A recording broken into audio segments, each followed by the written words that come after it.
Coucou mes petits moches, on se retrouve aujourd'hui pour la vidéo anti-haul. C'est souvent ce qui suit après une wishlist ou qui précède une wishlist. Les produits qui me tentent pas, les dernières nouveautés maquillage qui sont sorties et qui me tentent pas. Et je vous explique un petit peu pourquoi moi ça me tente pas trop et a priori pourquoi je vais pas acheter ces produits là. Évidemment le but c'est d'échanger avec vous, parfois vous me faites clairement changer d'avis. Donc n'hésitez pas à me donner vos avis sur les produits si vous les avez testés etc. Si vous les aimez, s'ils vous tentent. C'est ça le principe de la vidéo.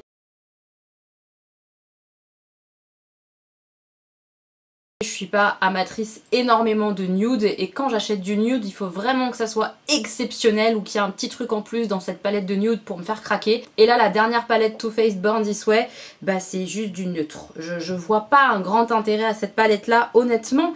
Après je le redis hein, mais évidemment quand on démarre ses achats make-up, qu'on n'a pas beaucoup de maquillage comme moi, qu'on n'a pas 100 palettes derrière soi, bah c'est une palette qui peut être intéressante pour démarrer, pour débuter. C'est très joli, c'est très nude, on peut facilement accorder les fards ensemble, la palette est bien foutue. C'est pas une mauvaise palette hein, mais c'est quelque chose que moi j'ai déjà beaucoup. Donc je me vois pas acheter ça, surtout que les palettes de neutre c'est pas ce que je sors le plus fréquemment. Moi c'est la couleur plutôt. Et là on est vraiment dans du marronné marronné, marronné rosé, marronné doré. Voilà. C'est pas pour moi, c'est vraiment pas pour moi je pense ce type de palette là. Je pense que ça fera plaisir à toutes les amatrices de nude mais moi ça me fait vraiment pas rêver. Et pareil pour le trio de highlighter. Alors pourtant il fait quand même assez grand bruit ce trio d'highlighter comme ça Too Faced. Donc à l'intérieur en fait c'est pas vraiment 3 highlighters. En fait on a une espèce de poudre de finition qui est un petit peu satinée a priori. On a un highlighter qui est plutôt léger et un highlighter qui est pailleté. Alors, le problème là-dedans, c'est que j'aime rien de tout ça. À savoir qu'une poudre un peu satinée, j'ai peur que ça fasse quand même pas assez mat pour moi ce que j'aime. Donc je suis pas sûre de l'utiliser. Faudrait que je teste. Pour cette poudre-là, j'ai un petit doute. Pour le côté un petit peu poudre satinée comme ça, ça peut peut-être être joli sur un dessous d'œil ou quelque chose dans ce goût-là. Je ne sais pas. Mais les deux autres produits m'intéressent pas du tout puisque moi j'aime l'highlighter pétant, des highlighters tranquilles. Bah là j'en ai un aujourd'hui mais du coup j'en ai des highlighters qui sont très légers, très beaux comme ça. J'ai pas besoin d'un highlighter de ce type là supplémentaire, c'est pas ce que moi je recherche principalement. Je préfère des highlighters pétants ou avec des reflets un petit peu originaux etc. Et alors le troisième produit de cette petite palette comme ça d'highlighter, highlighter pailleté, non merci en fait, non merci. J'en ai très peu des highlighters pailletés. Il faut vraiment là encore que ce soit très original. Par exemple j'ai un highlighter pailleté de chez Fenty, je l'ai pris parce que je voulais un highlighter un petit peu frost bleuté. Voilà c'est original, il est pailleté je le sais. Mais là, un highlighter pailleté comme ça, champagne, j'en veux absolument pas. Donc cette palette-là, pour moi, elle n'a pas un grand intérêt. Mais vraiment pas. C'est pas du tout ce que moi, j'utilise régulièrement. Donc là, franchement, la collection Born This Way, là, non, j'ai pas trop kiffé chez Too Faced. Ensuite, une sortie qui fait quand même pas mal de tapage, c'est les palettes Obsession Pastel de chez Huda Beauty. Moi, c'est sur mon anti-haul, je pense que je les achèterai pas. Parce que de ce que j'en ai vu, honnêtement, ça m'a pas fait rêver. J'ai vu Mimi Signature en utiliser une et je l'ai sentie en galère. J'ai vu Le Monde de Salomé utiliser la Mint, ça avait l'air mieux. Mais quand même, quand t'estompes, il y a toute la couleur qui se barre, ça m'a pas fait rêver. En termes de pigmentation, j'ai pas l'impression que ça soit équivalent sur toutes les palettes, que ça soit équivalent sur tous les fards. J'ai quand même l'impression que c'est une sacrée galère à travailler. J'ai pas encore vu la vidéo de Marion Caméléon. A priori, elle les aime bien, de ce que j'ai cru comprendre, mais j'ai pas encore regardé. Et puis dans les palettes, il y a quand même beaucoup de toppers, et les toppers de chez Huda Beauty, j'en ai eu dans la néon. J'ai pas trop kiffé quoi. Enfin, c'est pas que j'ai pas trop kiffé, c'est sympa, c'est intéressant, mais ça se travaille qu'au doigt, c'est pas très précis, c'est pas le maquillage que moi j'aime en fait. Je pense que c'est surtout ça. Donc là je sens que si je prends ça, je vais être archi déçue parce qu'il n'y aura pas une intensité de fou. Il n'y aura pas tout ce qu'il faut dans la palette pour faire un dégradé etc. et foncer les coins externes. Ça va me gêner, encore une fois. Je pense que je vais être déçue, donc non, je vais pas mettre 30 € par palette pour être déçue de façon quasi sûre en fait. Je sens que ça va être de la déception pour moi ces palettes là, donc clairement je vais pas tenter je pense. Peut-être que Marion Caméléon me fera changer d'avis mais je suis pas certaine, surtout que des pastels comme ça, bah j'en ai plein maintenant dans ma palette 35 Hit chez Morphe que j'ai testé 3 fois déjà mais qu'il faut que je reteste, que je m'amuse avec. J'ai de quoi faire du côté des pastels, donc est-ce que je vais me rajouter encore? Je pense pas. Surtout que j'ai déjà acheté aussi pareil la palette Mint de chez Colourpop. Et parmi les trois, entre la rose, la lilas et la Mint, chez Huda c'était la Mint qui me tentait le plus. Voilà, donc non, je vais pas racheter du mint, ça va, j'ai de quoi faire. Et entre nous, les fards un petit peu zébrés là comme ça, je trouve ça pas terrible parce que quand tu regardes comme ça, tu te dis ah c'est beau, mais tu sais pas du tout le rendu que ça va avoir sur ton œil, faut regarder les swatchs, machin, je sais pas, je suis pas fan du travail qu'elle a fait sur ces palettes là. Je ne dis pas que c'est moche, au visuel comme ça intrigue en tout cas, mais c'est pas pour moi je pense, voilà. J'étais assez claire que j'en voulais pas. Vous avez compris je crois. Ensuite dans mon anti-haul, la palette Love de Natasha Denona. Alors déjà l'harmonie couleur m'emballe pas plus que ça. Je trouve que c'est joli, hein, c'est du nude un petit peu rosé-violet. Mais j'en ai du coup des palettes comme ça, un peu rosé-violette comme ça, j'en ai. Et les revues que j'ai vues m'ont pas du tout convaincue là encore. C'est très disparate, soit les gens l'adorent, soit les gens la détestent. Parce que les fards ont l'air inégaux là-dedans, il y a l'air d'avoir des déceptions. Pour le prix, non. Pour une palette à 12, 10 euros, 20 euros, 30 euros, tu peux avoir des déceptions et te dire ah ce fard là il est pas très pigmenté mais tout le reste de la palette est cool donc ça va. Mais pour une palette de ce prix là, pour moi il n'y a pas possibilité que je trouve qu'il y ait plusieurs fards qui sont pas terribles en rapport avec d'autres en fait. Ça c'est pour moi c'est inacceptable pour une marque à ce prix là quoi. Enfin c'est pas acceptable pour moi en tout cas. Que ce soit acceptable pour vous je peux complètement le comprendre, hein. Chacun a ses degrés de tolérance ou pas. Mais moi je suis intolérante avec Natasha Denona et là j'ai l'impression que cette palette là elle est pas parfaite. Donc pour le prix, hors de question, l'harmonie couleur me fait pas non plus fantasmer. Clairement je passe mon tour en fait. Ça sera pas sur cette palette là de Natasha Denona que je vais craquer à nouveau. Pas du tout. Surtout que je vous le rappelle, sur moi les fards Natasha Denona, ça tient pas à la folie hein. Donc c'est une chance sur deux. Trop de risques avec cette palette, vu les revues que j'en ai vues, c'est pas possible. Benefit ressort leur fond de teint, vous savez, avec le petit sourire, le petit smile et les petits yeux là, mais en version stick. Alors déjà que le fond de teint de base m'attirait pas trop parce que c'est un fond de teint, je crois, hein, qui est très naturel, très peu de couvrance, donc plutôt glowy, tout ça, le côté naturel quoi, de la peau et tout. Mais alors là en plus en version stick, ça doit être un peu grassouillet quand même. Enfin je visualise beaucoup les sticks comme ça, en mode ça va rendre ta peau toute grasse. Dites-moi hein, si je me trompe complètement et qu'il faut que j'arrête avec mes préjugés, c'est carrément possible. Mais alors là non, ça me tente encore moins quoi. La version stick comme ça du fond de teint que déjà ça me tentait pas, non, je passe mon chemin c'est sûr. Sur le site Sephora France, on a vu arriver plein de palettes Visé Art, plein de nouvelles palettes Visé Art. Je sais pas si vous le savez, mais j'en ai testé une, moi, une petite, qui était dans les tons violet-jaune. Et j'ai pas du tout aimé la qualité des fards de cette palette. Donc déjà, vu que j'ai pas aimé quand j'ai testé, ça donne pas envie d'acheter. Et en plus, les prix quoi, enfin non, c'est beaucoup trop cher pour la qualité que moi j'en ai vue. Peut-être que je me trompe, dites-moi, hein, dites-moi s'il faut que je reteste, que ça vaut le coup finalement, etc. Que c'était juste cette petite palette que j'ai testée qui était pas terrible, mais j'ai quand même un gros doute. Et non, je suis vraiment pas convaincue par cette marque-là. Donc clairement, là, toutes les nouveautés qui viennent d'arriver sur Sephora, je passe mon tour, mais alors vraiment sur toutes, même s'il y a des harmonies qui pourraient peut-être être sympas, non, je me vois pas retenter cette marque-là, pas du tout. J'ai vu aussi qu'il y avait des eyeliners chez Sephora qui viennent de sortir en collaboration avec Stabilo. Sephora et c'est des fous quand même. Alors, en soi ça m'intrigue, mais est-ce que je vais mettre de l'argent dans ce type de liner où je risque de pas aimer parce que j'ai pas l'habitude d'utiliser ce genre de mine comme ça, épaisse, comme un Stabilo? Bah non. Donc c'est pour ça que c'est sur mon anti-haul, je trouve ça drôle. Pourquoi pas tester si ça tombe en très grosse promotion pour le délire, mais acheter plein prix un produit comme ça, non, j'en ai pas besoin. Je préfère clairement mettre ce prix dans un liner que soit j'ai vraiment envie de tester parce qu'il a l'air cool, soit que je connais parce que voilà, les pointes un peu bizarroïdes comme ça, c'est bien pour délirer, mais est-ce que c'est bien pour se maquiller au quotidien? J'ai un gros doute, un gros doute. Toujours chez Sephora, ils nous sortent des baumes à lèvres Lip Stories. Voilà, je trouve ça sans intérêt, donc clairement je vais pas acheter. Pour moi un baume à lèvres, déjà ça n'a pas de raison d'être teinté, mais ça c'est juste mon avis et je sais qu'il y a plein de nanas, plein de femmes qui adorent juste mettre un petit baume à lèvres teinté en guise de rouge à lèvres et que ça leur va complètement pour toute la journée, et bah tant mieux.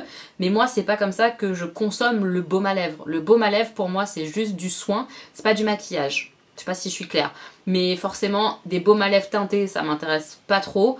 Et bah là, même si c'est dans la gamme des Lip Stories qui a fait un tabac chez Sephora, leurs petits rouges à lèvres comme ça avec toutes les villes différentes et tous les packaging un peu sympas, bah non, ça va pas me tenter plus. J'ai l'impression qu'ils sortent un nouveau produit sur un produit qui a fonctionné, qui a bien marché, mais que le produit là il a rien de... Voilà, c'est un baume à lèvres teinté un peu.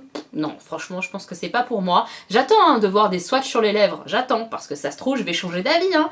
Mais je pense pas, je pense pas. On retourne chez Benefit. Benefit, là, ils viennent de ressortir un nouveau blush, le Georgia, qui est un blush pêche. Bah, c'est pas moche, hein, on va pas se mentir, c'est pas moche. Mais des blushs pêche comme ça, un peu orangé, satiné, j'en ai plein mes tiroirs, mais plein. Est-ce que je vais mettre ce prix-là dans un blush Benefit pour une teinte que j'ai déjà plein de fois dans ma collection? Non, j'attends autre chose comme type de blush, je sais pas quoi, hein. Peut-être que c'est moi qui suis un peu... Je sais pas, mais là, non, Benefit, non. Vous avez fait un très bel highlighter, le cookie, mais là, non, ça m'intéresse pas. Je pense que c'est quelque chose qui est fait, refait, refait, et qui a finalement rien de très nouveau sous le soleil avec ce blush Georgia. La gamme Dior Backstage sort une nouvelle palette aussi. Non, je comprends pas, en plus je trouve qu'elle sort au mauvais moment. Pour moi c'est des tons un petit peu automnal, c'est rose, un peu violine, marronné.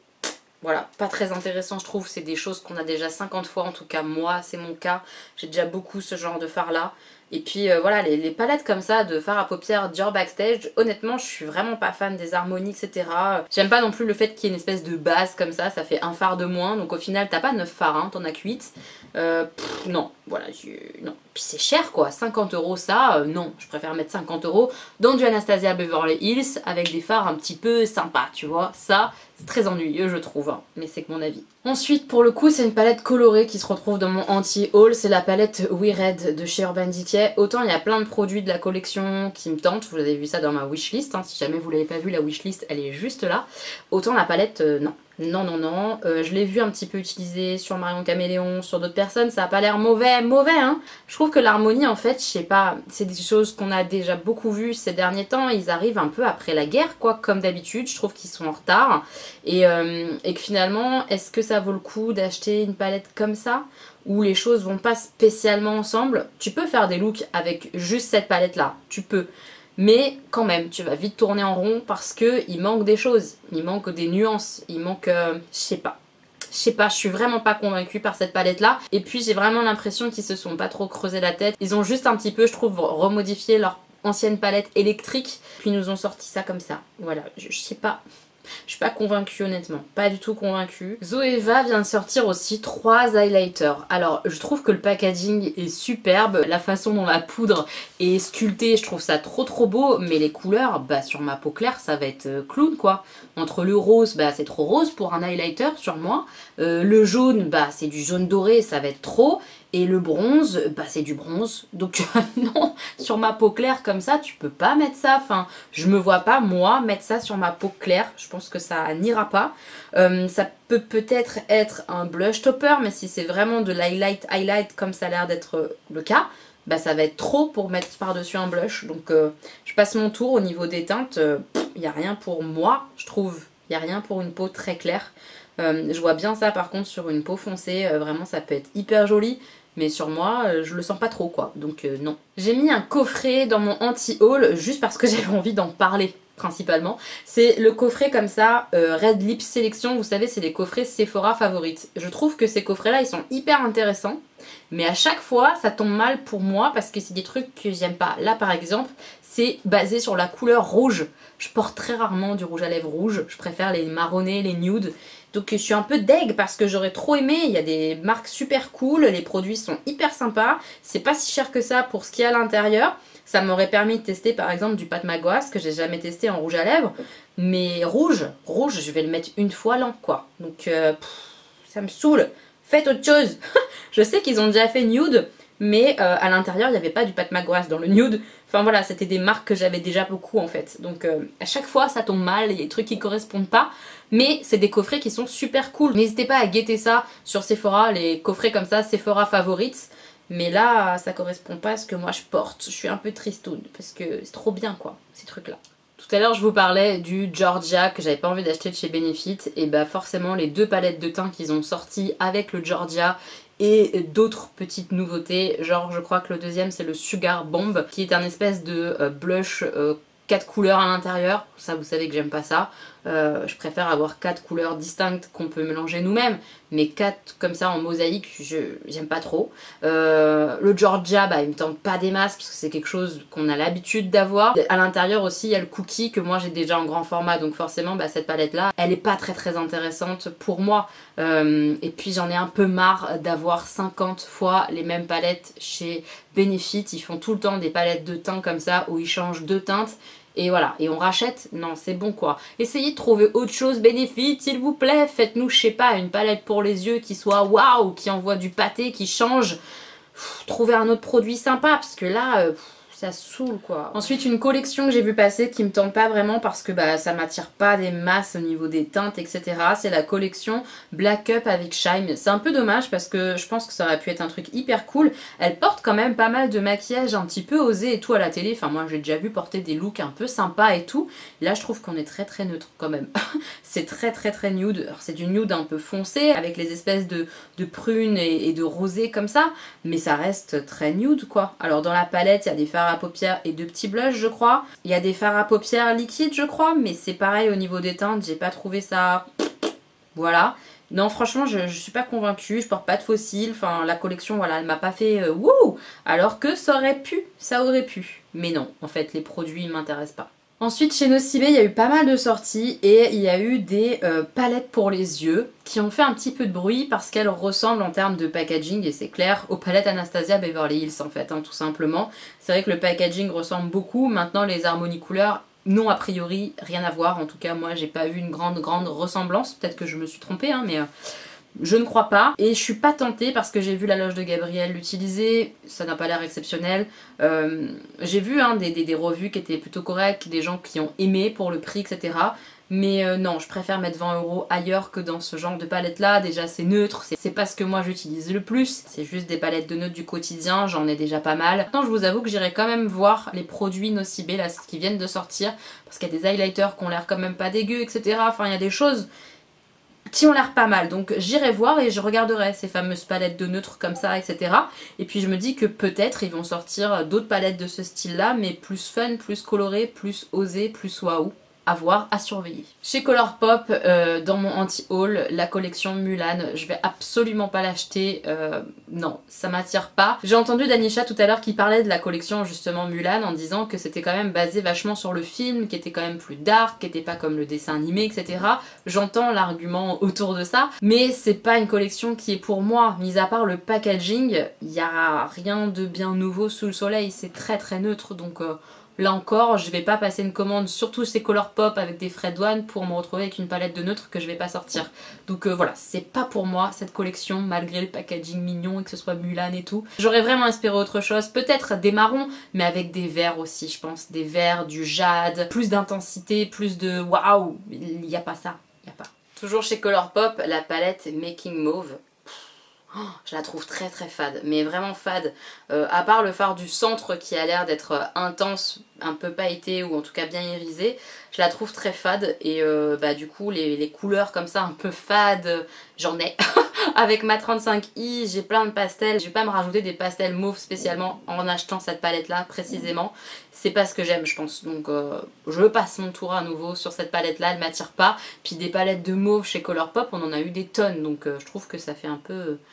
répète un peu. 2 palettes chez Melt Cosmetics que je ne pense pas acheter parce que je les trouve trop neutres, mais on sait jamais. Je me connais parce que j'ai une palette Melt Cosmetics, la Smoke Session, qui est une palette de verre absolument incroyable en intensité. Donc je me dis ok, ces 2 palettes là, la The Rust et la Millennial Pink, je crois qu'elles s'appellent comme ça toutes les deux, ok, elles sont neutres. C'est vrai, une plutôt dans les tons rosés, l'autre vraiment neutre marronné plutôt, avec des tons un petit peu chauds. C'est neutre. Mais c'est Melt Cosmetics, tu sais la qualité que c'est Elodie. Oui, donc tu vois, mon cerveau il est un peu comme ça. Mais dans les faits quand même, c'est des teintes que j'ai déjà, la The Rust comme ça, des teintes marronnées avec un petit peu de chaud. On en a plein quoi, ça a été grave la mode pendant un bon moment, donc voilà, je pense que je craquerai pas. Et pareil pour la palette plus rosée, rosée comme ça avec des espèces de bleu-gris, c'est pas du tout ce que je mets au quotidien, mais alors vraiment pas, vraiment pas. Je mets très peu de rose comme ça, clair sur mes yeux. Moi j'aime le rose fuchsia sur mes yeux. comme aujourd'hui. Mais ouais, je pense pas que ça soit quelque chose que je vais acheter. Je vais attendre d'autres sorties de Made Cosmetics pour craquer, je pense, mais pas celle-là. Sugar Peel a sorti 2 palettes pour les yeux qui, en termes d'harmonie couleur, pourraient me tenter, surtout la deuxième, il y en a 2, hein. La deuxième avec le petit verre et tout, pourquoi pas, mais alors non, le côté capsule. Alors après, ça va très très bien avec leur marque, donc ça a du sens de faire un packaging comme ça, c'est pas du tout une critique. Mais avoir ça dans ma collection, ça va me gonfler, je le sais. Puis voir comme ça l'espace vide entre chaque phare qui ont pas la même taille et tout, oh, mon cerveau il est en mode PLS quoi. Je suis comme ça, je suis sur le côté en train d'attendre que ça passe. Non, c'est pas pour moi ce genre de packaging je pense. Donc je passe mon tour. Après peut-être que si je vois une revue où les fards sont incroyables, j'arriverai à passer outre ce packaging. Mais pour l'instant au premier abord, c'est pas pour moi, ça m'attire pas à cause du packaging. Vraiment, vraiment, ça me calme direct. Et j'ai du mal du coup à voir quel fard pourrait aller avec quel fard, si l'harmonie est intéressante, j'ai du mal à voir, beaucoup de mal. La dernière palette de Jeffree Star, la Bloodlust, elle est dans mon anti-haul, c'était une déception intense. Bon déjà le packaging relou comme d'habitude, mais Jeffree Star on s'y fait au packaging relou. Tu passes outre parce que la qualité des fards est vraiment très très bonne, mais là... En fait, je m'attendais à beaucoup de violets et pas que des violets pâles. Et j'ai l'impression qu'il y a quand même beaucoup de violets, lilas, etc. un peu clair, pastel dans la palette. Et ça, bah moi j'en ai dans la Jawbreaker, donc je vois pas racheter une palette pour ça. Et les petites touches qui sont en dehors du violet dans cette palette-là, ça m'intéresse pas trop. Il y a une espèce de rouge comme ça là... je sais pas, elle m'a pas emballé du tout, je sais pas trop expliquer, mis à part le fait que je trouve qu'elle est fade en fait. Elle est fade et qu'elle reflète pas le packaging, qui a un beau violet foncé, tu ouvres et en fait t'as beaucoup de lilas. Je sais pas, ça m'a rebuté, le côté trop de lilas comme ça, j'en vois partout en fait, je crois des lilas et ça me gonfle. Entre Huda Beauty les lilas, Morphe les lilas partout, enfin toutes ces pastels lilas là, je crois que j'en ai ma dose, j'en ai soupé, et là il y en a trop, ça m'a donné presque des hauts le cœur, j'exagère. J'exagère. C'est une jolie palette, hein, mais je préfère avoir un plus gros coup de cœur vu le prix des palettes Jeffree Star. Il faut vraiment que ça m'emballe. Là, ça m'emballe pas des masses. Vraiment pas. Donc même si elle est bien, même si les copines qui l'ont achetée la trouvent cool, moi je vais pas l'acheter. C'est sûr. Chez Makeup Revolution, bah évidemment les petites palettes lapins comme ça, non, je vais pas acheter, je trouve ça trop gadget. À offrir, je trouve, à une jeune fille qui commence le maquillage pour Pâques, c'est excellent, je trouve ça vraiment cool. Une petite ado et tout, elle a de quoi faire, les fards ils ont l'air sympas, il y a plusieurs harmonies qui sont trop mignonnes, c'est mignon, mais voilà, c'est mignon. J'ai 32 ans, je suis une femme. Ouais, je dis ça alors que je mets des pyjamas Aladdin et Aristocha. Ne me jugez pas. Mais quand même, il y a des limites et voilà, ça c'est ma limite. Les palettes comme ça, petit lapin, ça me fait pas rêver, je préfère acheter d'autres palettes. Voilà. Pareil, les produits qu'ils ont sortis pour les joues et les lèvres, c'est mort, j'aime pas du tout ce genre de produits là. Déjà, c'est des sticks un petit peu. Non, j'aime pas. Les produits à la fois joues et lèvres, truc teinté là, non, j'aime pas du tout, ça me tente absolument pas. Et pareil pour leur baume à lèvres, et puis en plus leur baume à lèvres là, au début je me suis dit ah ça peut être intéressant, c'est peut-être un dupe des bases Pale-Louise colorées. J'ai trop cru avec le packaging. Pas du tout, c'est juste des baumes à lèvres tout simple, on s'en fout. On veut pas de ça, nous on veut des fausses bases Pale-Louise. Faites péter ça Makeup Revolution, ça c'est pas intéressant. Toujours chez Makeup Revolution, c'est leur fête aujourd'hui, on y va, wouh! La collection glace comme ça, c'est pas pour moi, j'aime les teints très mat, donc les produits comme ça très lumineux, je les sens pas trop. Non, honnêtement, voilà, tout ce qui est spray fixateur, lumière, pailleté, nanan, on laisse tomber. Toute la collection comme ça me fait pas rêver, j'aime beaucoup les packaging, mais c'est pas pour ma peau, je pense, mes envies, mes goûts de mat, ça correspond pas avec ça. Je pense qu'on serait pas copains. Donc je passe mon tour pour cette collection là aussi. J'ai vu en traînant sur Sephora, comme d'hab, qu'il y avait une nouvelle marque, la marque RMS Beauty. Alors il n'y a rien dans la marque qui me transcende, je la trouve chère, je la trouve très très chère. Je vois aussi beaucoup de produits à l'intérieur, style produit crème. C'est pas des choses que j'aime en général, même si je commence un petit peu à kiffer certains produits. De façon globale, c'est quelque chose qui me rebute pas mal. Et forcément, quand je vois la marque comme ça, très très sobre, très épurée, c'est pas trop pour moi. Moi, j'aime les choses wouh, un peu folles. Là, on est très très carré, très très épuré, bon chic, bon genre. Assez cher. je crois que c'est pas pour moi. Donc cette marque-là, pour l'instant, ça m'attire pas du tout. Est-ce que vous connaissez, est-ce que vous avez testé? Dites-moi en commentaire. Mais là, a priori, je passe mon tour complet. J'avais oublié chez Makeup Revolution de vous parler des petites palettes comme ça, 4 fards à paupières qui viennent de sortir. Ils ont sorti toute une nouvelle collection. Je trouve que la collection globale est très très jolie. Surtout là, les palettes, les designs des palettes avec les pierres dessus et tout, c'est magnifique. Mais 4 fards. 4 fards. On dirait Charlotte Tilbury quoi, 4 fards. Moi j'aime pas ça 4 fards, il me faut plus de fards. Ils ont l'air intéressants et ça me fait penser à la petite palette que j'ai, highlighter, bronzer, que j'adore, hein, parce que c'est le même design de fard. Donc ça a l'air bien, ça a l'air vraiment bien, l'intensité a l'air sympa. Mais 4 fards, non en fait, non, 4 fards ça me suffit pas, non je suis pas contente, voilà. C'est pas pour moi je pense, ce genre de palette. C'est des beaux objets de collection, ça a l'air magnifique, très très très joli. Mais 4 fards, voilà, ça me rebute. Il n'y a pas assez de fards à paupières. Franchement, moi, il faut au moins, en général, 8 fards, en général. Moins, c'est très rare que j'achète, très très rare. J'ai vu aussi que Wet n Wild avait sorti pas mal de nouveaux produits, dont un fond de teint, le Photo Focus, mais en version lumineux dewy. Donc ça, je vais pas acheter. Moi, j'aime bien mon fond de teint Photo Focus de chez Wet n Wild, le basique, qui est plutôt mat. Mais alors en version lumineuse, non, en fait, c'est pas ce que moi j'aime, donc je vais pas l'acheter. Maintenant, sachez qu'il est sorti. Si vous préférez le lumineux, et ben il est là, mais c'est pas pour moi. Le seul soin de cette vidéo, parce que quand même, ça fait tellement un tapage qu'il faut qu'on en parle 5 secondes, c'est le nouveau gommage de la marque de soins de Huda Beauty et qui, quand on frotte, on a l'impression après que la peau s'en va, etc. Genre que non, pas du tout, en fait c'est juste le produit qui fait une émulsion et on voit des petits trucs comme si c'était de la peau ou des impuretés, mais c'est juste le produit qui réagit, c'est pas ta peau qui s'en va. Déjà, la satisfaisance est très limitée, c'est pas ta peau qui fait quelque chose, hein, c'est le produit qui fait une réaction. Mais moi là-dedans, ce qui me choque, c'est le prix en fait. Je trouve ça hyper cher pour une marque qui n'est absolument pas connue. Enfin voilà, c'est juste Huda Beauty, on va se détendre, c'est pas Chanel quoi. 40 € pour un gommage comme ça, non. Surtout que c'est pas bonne compo, je ne crois pas, dites-moi si je me trompe, hein, mais je ne crois pas que ce soit bonne compo. Je préfère mettre le prix dans un gommage enzymatique, je les trouve vraiment très bien les gommages comme ça enzymatique de chez Garantia, qui est à mon sens meilleur compo même si c'est pas bio, ou alors dans un gommage autre et bio. Et ça me coûtera pas 40 € en plus. Donc non, ça je trouve ça dingue, vraiment je trouve ça dingue, l'engouement autour de ça. Moi j'ai beaucoup l'impression quand même qu'il y a un sacré engouement parce que toutes les influenceuses l'ont reçu gratuitement de la part d'Huda Beauty et du coup elles en parlent parce qu'elles le testent et c'est normal, hein. Peut-être que si je le testais je le trouverais canon, mais faut pas oublier que ça coûte 40 € quand même.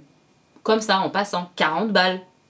C'est cher, je trouve ça très cher. MAC a sorti aussi une nouvelle collection très récemment autour des Powder Kiss. C'est pas les rouges à lèvres que je préfère chez eux. J'aime pas en général de toute façon l'effet comme ça poudré sur les lèvres. Ça me gêne en fait dans la journée. Tous les rouges à lèvres que j'ai pu tester comme ça, poudré, crémeux poudré. C'est très bizarre cette sensation sur la bouche d'ailleurs. Bah j'aime pas quoi, j'aime pas du tout. Donc là le fait qu'ils aient ressorti des rouges à lèvres raisins et aussi des rouges à lèvres liquides comme ça poudrés, plus des fards à paupières, non. Ça m'intéresse pas trop. Je suis pas convaincue par cette sensation de poudrer comme ça, notamment sur la bouche. Et des fards mono, bah non, en fait, non, pas du tout. Donc je m'intéresse pas trop à cette collection là chez MAC. Voilà mes petits moches, j'ai terminé ma vidéo anti-haul. Il y a pas mal de petites choses que je ne veux pas. Heureusement pour ma carte bleue et mon compte bancaire, vu tout ce que j'ai envie. Donc voilà, n'hésitez pas à me dire si vous avez testé ces produits là, s'il y a certains produits où il faut vraiment que je change d'avis. Hein, parce que je vous connais, hein, vraiment, vous me faites souvent changer d'avis sur des produits où vous me dites non mais ça il faut vraiment que tu testes, c'est trop bien. Voilà, n'hésitez pas à me dire s'il y a des choses sur lesquelles je me plante, des choses qui vont me plaire, parce que vous commencez à connaître mes goûts. N'hésitez pas à me dire ça, dites-moi vous ce que vous allez absolument pas acheter, ce que vous avez vu passer dans les dernières sorties, où vous vous êtes dit ah non mais ça c'est pas possible, c'est pas du tout pour moi. J'ai hâte de vous lire mes petits moches. Si la vidéo vous a plu, n'hésitez pas à mettre un pouce en l'air, ça fait très plaisir. J'ai hâte de vous lire et on se retrouve très bientôt pour une nouvelle vidéo. Merci à tous ceux et toutes celles qui vont sur Utip pour regarder des publicités, pour nous soutenir en cette période de confinement où on est vachement moins rémunéré sur YouTube. Grand merci à vous, je vous fais plein de bisous mes petits moches. On se retrouve bientôt pour une nouvelle vidéo. Gros bisous!